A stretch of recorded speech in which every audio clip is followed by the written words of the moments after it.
रायगाव शहरात मध्यरात्री भीषण आग, आगीत 4 दुकाने जळून खाक। रायगाव शहरात जनावरांच्या गोट्याला लागलेल्या आगीची घटना ताजी असताना पुन्हा एकदा शहरात आगीचे तांडव पाहायला मिळाले असून दिनांक 21 मार्च रोजी मध्यरात्री 1 वाजताच्या दरम्यान भीषण आग लागून 4 दुकाने खाक झाली।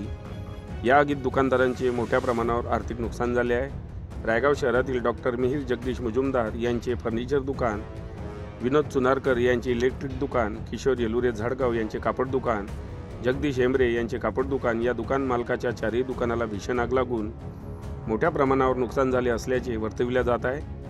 मध्यरात्री ही आग कशाने लागली याचे कारण अद्याप कळू शकले नसून आग लागल्याची माहिती रायगाव पोलीस स्टेशनचे ठाणेदार सीताराम मेत्रे, उपविभागीय अधिकारी विशाल खत्री व तहसीलदार अमित भोईटे यांना मिळताच यांनी तातडीने घटनास्थळी पोहोचून रायगाव नगरपंचायतीच्या अग्निशमन दलाला पाचारण केले। अग्निशमन दलाने व स्थानिक सामाजिक कार्यकर्ते यांच्या शर्थीच्या प्रयत्नाने आग विझवण्यासाठी शर्थीचे प्रयत्न करण्यात आले, पण आगीने रौद्ररूप धारण केले होते। ही आग विझवणे कठीण असल्याने पुन्हा यवतमाळ येथील 2, घाटंजी येथील 1 व कळंब येथील 1 अग्निशमन दलाला पाचारण केले। 5ही अग्निशमन दल हे घटनास्थळी तातडीने पोहोचून आग विझवण्यासाठी शर्थीचे प्रयत्न केल्यानंतर ही आग विझवण्यात आली। मात्र तोपर्यंत आगीत 4 दुकान व दुकानातील माल जळून खाक झाला होता।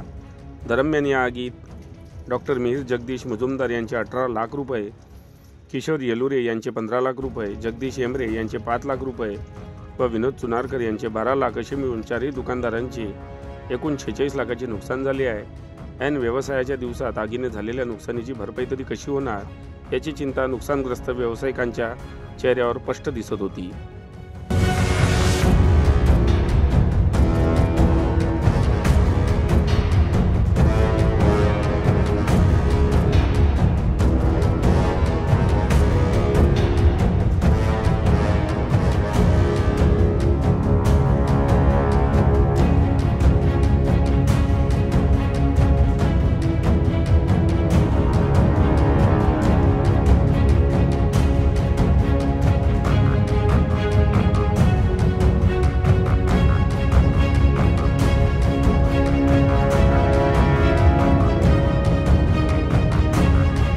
बातम्यांशी अपडेट राहण्याकरिता आजच आमच्या चॅनलला सबस्क्राइब करा आणि बेल आयकॉनवर क्लिक करा।